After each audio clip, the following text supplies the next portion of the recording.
So the next question, what does a yellow card mean? A yellow card is basically, it means it is a warning from the referee. It is a documented warning from the referee, because the referee can give a verbal warning, Okay. but a yellow card is documented. So that means another infringement and you get another yellow card, then you'll be given a straight, not a straight, it will be given a red card. Okay. And then that means you're out of the field. Out of the field, yeah. Okay. What is a free kick? A free kick. It's a reward you're given for when an opponent infringes the opponent. So if someone commits a foul that is outside the 18. then you get a free kick. Okay. Technically, corner kicks are also sort of like free kicks. Yeah. What is a corner kick? A corner kick is when your opponent kicks a ball out close to their goal, or what is called the goal line. So instead of them kicking back into field, they kick it out. So it ends up in a corner kick. And like free kicks, you can set up a wall if you want to, 10 yards away. Okay. So you count 10 yards and then you put the number of people that you want there as a wall.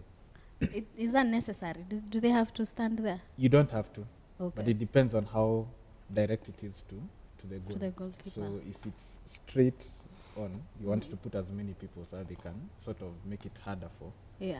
whoever's kicking it to take it over. Okay. Just a follow-up question. Is a goal kick a free kick? What is a goal kick? Good question. Ayo? What is a goal kick? Is that part of the competition? So that I know whether to be serious. Anyway. So a goal kick is when, for example, if I'm on a team and I try to score, but I'm not able and the ball goes out. This often happens to you, yeah?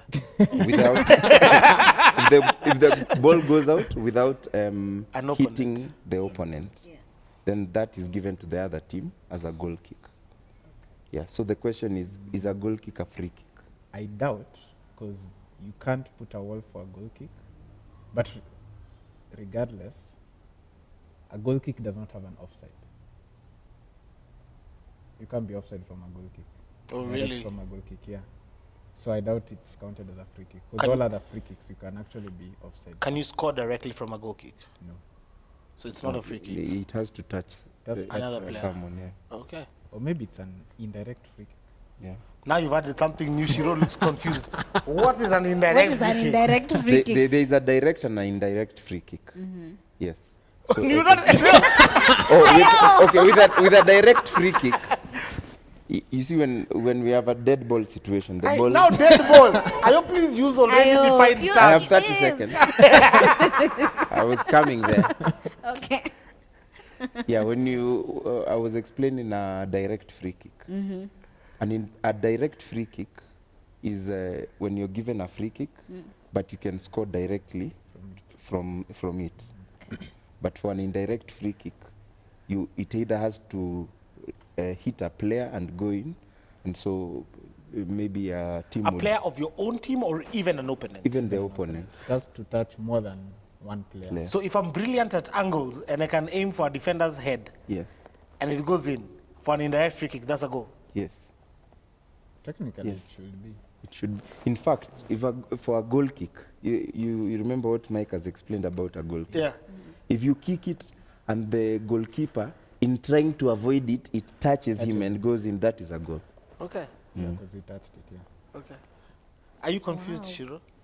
No, Oh, so far I feel they're like doing I well. have learned. You've learned a lot, eh? I feel so good. Okay, the next question. Who is a striker and how many are they per team? Who's this? Is this Mike's or yours?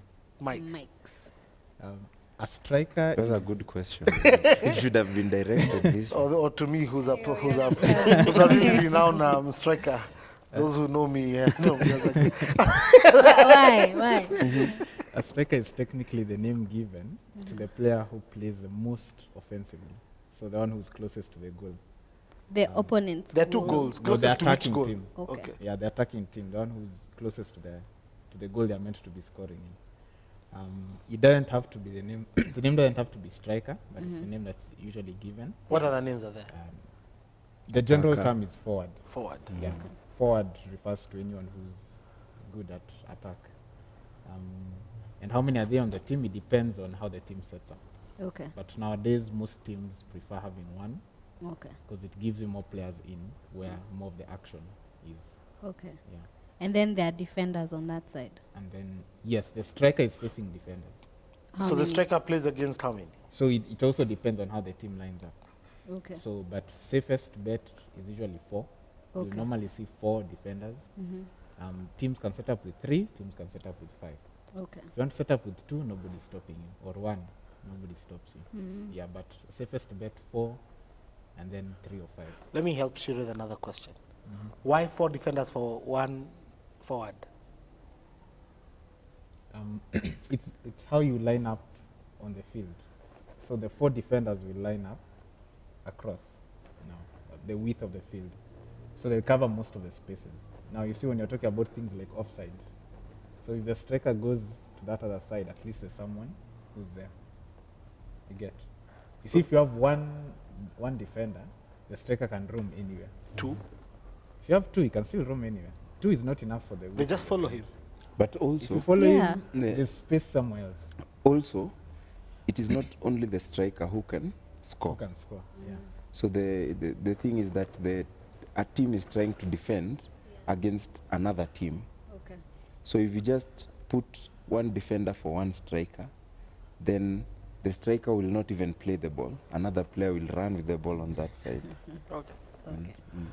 Any more questions, Shiro, for your football questions? What is the role of a linesman? And does he have to be there? Ayo. Yeah, the role of a linesman is increasingly very important in the modern game. Because You're buying time. You're just trying. 30 seconds, Ayo. Time is running out. you guys are wasting my 30 seconds. Are you doing a football PhD thesis? Because of introduction. Keep calm. It's okay. Because you find that in some games of old, it is only the referee who is in the center referee who is on the field.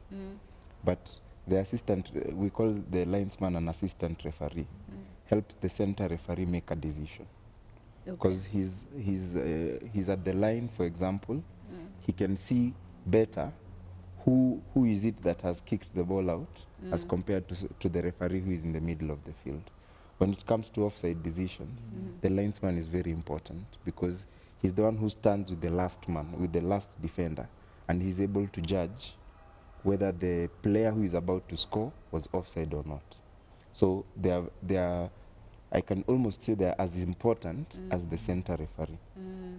How many are they? We have 2 linesmen. Okay. So we have 4 match officials. Referees. Yes. So we have the center referee, we have 2 linesmen, and one fourth official.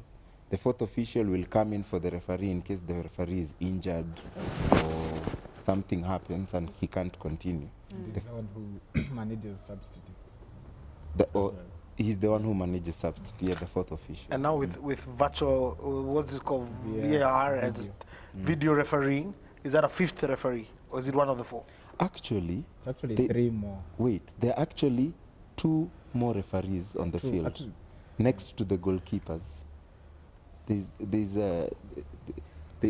have you realized that there are normally those, I don't know if it will happen in the It's World not for Cup, all but in club competitions. football, we have those. But I think World Cup has 4 official match officials. It has 4. Is Because the wa- there's goal line technology.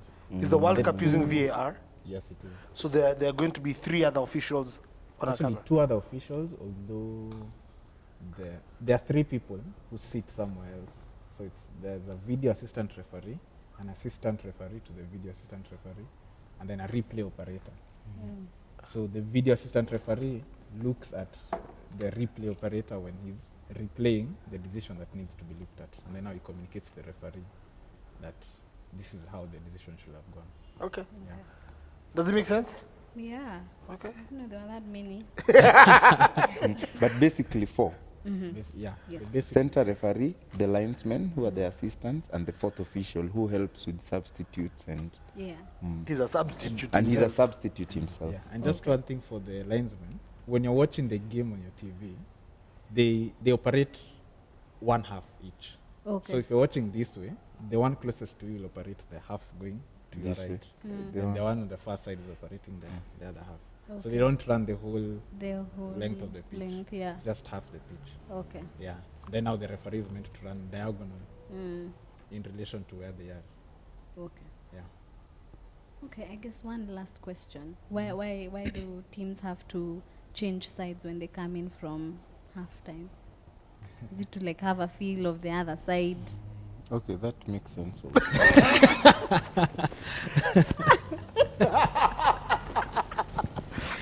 But true, that No, I makes think, sense. yeah. Oh, but what is the I reason? don't know what is the reason. That's It's what my I think. question, but I have an answer to it. Okay. No, I think that's, I actually do not know. Okay. But I think that's the reasoning behind it. I think a long time ago there were different. The field had You know, each yeah. side had its own advantages Side and had its own, disadvantages. yeah. Okay. And then, you know, sometimes, although nowadays they don't set up pitches that way, but the sun. Okay. Yeah, but nowadays they set the pitches in such a way that the sun goes Is with at the center. so it's Okay. never in the eyes of the goalkeeper. Okay. Yeah, so it's the width of the field. But yeah, just basically for things like this, equality. If you But I think stand on also this because of side, fans. So often fans buy, like the home fans, have an area in which they sit. So like in Manchester United, at the Old Trafford, it's called the Trafford End. That's where our fans always are. So there's an advantage. You have a major advantage when you're scoring towards your fans Okay. because they're cheering you on. Yeah. Yeah. So you want at least that advantage to be neutralized to two halves and not a whole game. Okay. Basically, I think it's just to be fair. just to be fair. And you've summarized our points. Thanks, Ayo. Too many words, 30 seconds, these people. Thank you. That is Football 101.